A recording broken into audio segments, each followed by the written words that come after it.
আমাদের জীবনে যখন সুখ বা দুঃখ আসে, তার জন্য আমরা কাউকে না কাউকে অবশ্যই দায়ী করে থাকি, তাই না? এই ব্যক্তি আমাদের সাথে এরকম কাজ করেছে, তাই আমার সাথে এরকম হলো। ওই ব্যক্তি যদি এমনটা না করতেন, তাহলে আজ আমি ওই স্থানে পৌঁছাতে পারতাম। সবই আপনার দৃষ্টিভঙ্গির ওপর নির্ভরশীল। আর যদি আপনার দৃষ্টিভঙ্গি এমন হয়, তাহলে তা অনুচিত। সত্যি কথা বলতে, সংসারে ভিন্ন ভিন্ন ধরনের মানুষ আছে। এটা আপনার ওপর নির্ভর করছে কিভাবে স্বাগত জানাবেন। একবার ভাবুন, আমি আমার দুটো হাত সামনে নিয়ে এলাম, দুটো মুঠো খুলে দিলাম। দুই প্রকারের মানুষ আসবে, কিছু না কিছু দিয়ে যাবে। এই মুঠো যদি আমি বন্ধ করে দিই, তাহলে কেউ কিছু নিতে পারবে না, কেউ কিছু দিতেও পারবে না।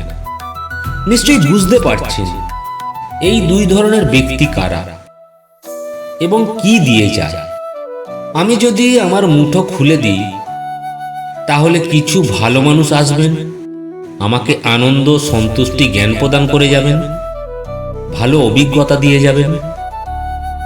কোনো খারাপ ব্যক্তি যদি আসেন, তাহলে তিনি খারাপ অভিজ্ঞতা দেবেন, যার থেকে আমি শিক্ষা লাভ করব।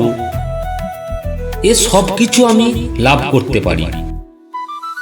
মুঠো যদি বন্ধ করে রাখি, তাহলে কিছুই পাবো না। দেখুন, এ সংসারে প্রত্যেকের জীবন এরকম।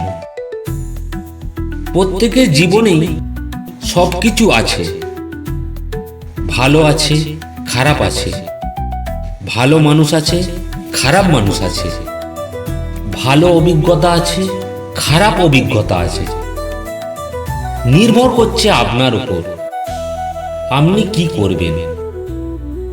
এনাদের স্বাগত কিভাবে জানাবেন, কার থেকে কি বুঝবেন, কি শিখতে পারবেন, কোন দৃষ্টিভঙ্গি নিয়ে অগ্রসর হবেন, এটাই নির্ধারণ করবে যে আপনার জীবন কেমন হবে।